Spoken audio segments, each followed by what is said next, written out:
The woman answered him, I have no husband. Jesus said to her, You are right in saying I have no husband, for you have had 5 husbands, and the one you now had, in other words, the man you're now in a relationship with, is not your husband. What you have said is true. The woman said to him, Sir, I perceive that you are a prophet. In other words, Jesus had a word of knowledge. He knew all about her background, all about her situation, without her having told him anything at all about those things and what had happened in her past life. And this is what really leads on to the subject of worship. Our fathers worshipped on this mountain, but you say that in Jerusalem is the place where people ought to worship. Jesus said to her, Woman, believe me, the hour is coming when neither on this mountain nor in Jerusalem will you worship the Father. You will worship what you do not know. We worship what we know, for salvation is from the Jews. But the hour is coming, and is now here, when the true worshippers will worship the Father in spirit and truth. For the Father is seeking such people to worship him. God is spirit, and those who worship him must worship him in spirit and truth. The woman said to him, I know that Messiah is coming, he who is called Christ. When he comes, he will tell us all things. Jesus said to her, I who speak to you am he. Isn't that amazing? He actually revealed to her that he was the Messiah, the Saviour, the one who had come to save Israel, to save the people who were under political domination by the Romans. So I want to draw a few points from this, and first of all, we've touched on this before, Jesus knew all about her background. He had the word of knowledge about her situation. Secondly, she recognized that he was a prophet because of the fact that he knew things about her that no one had told him and that she hadn't revealed to him. Thirdly, she thought worship was something that was required to be done in a specific geographical location.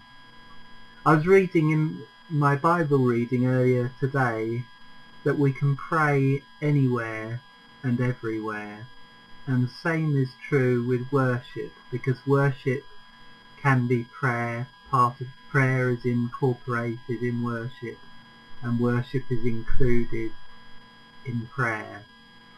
So the two go very much together, and that's why I believe worship is a very important aspect of our ministry here at World Prayer. Then fourthly, Jesus points out that the geographical location of where you worship is totally irrelevant in these times,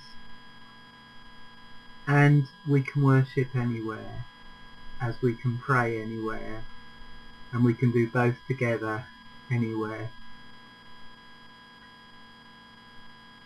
It is in the heart and life and attitude that we have that our worship lies. It's not the quality of music we get when we go to church and that lovely emotional feeling of, wow, I really feel I'm in heaven now at this moment. It's not that necessarily that is worship. Worship is a way of life.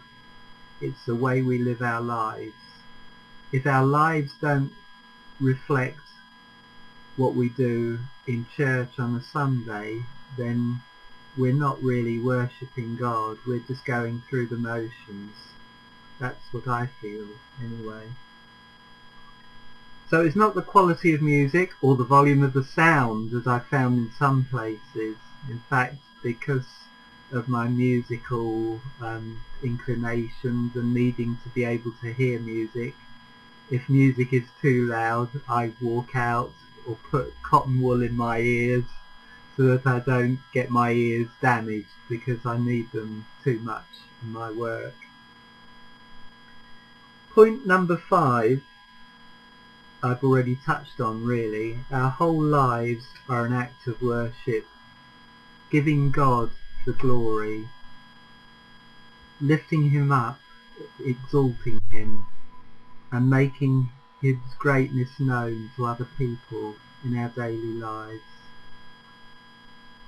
Point number 6 is really verse 23, where Jesus says to the woman of Samaria, "The hour is coming and is now here," it's already arrived, "when the true worshippers will worship the Father in spirit and in truth." So that is the attitude that we must have when we worship Jesus, when we worship God.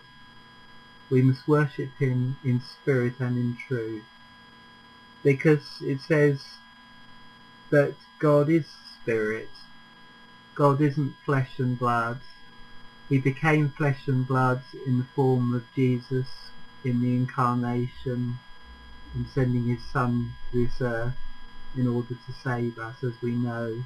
But God, the Father, is spirit, and he is truth, and we need to worship him in a sense of reality, in a sense of truth. And then point number 7, which is the last one, you'll be pleased to know, Jesus reveals to her that he is the true Messiah and Saviour that she had been looking for, the one who could give her the living water and bring her to the point where she could become a worshipper of God. Now I have 2 questions I want to leave with you at the end of this long talk. First of all, question number 1, do you know Jesus personally as your Saviour and your Lord? That is a very important and fundamental question that we all need to address in our lives. Do you know Jesus personally as your Saviour and Lord? The second question I want to ask you is this: do you want to become a true worshipper of God in spirit and in truth? Now I don't expect you to give a yes or no answer immediately. These are in a sense questions for you to meditate and dwell on.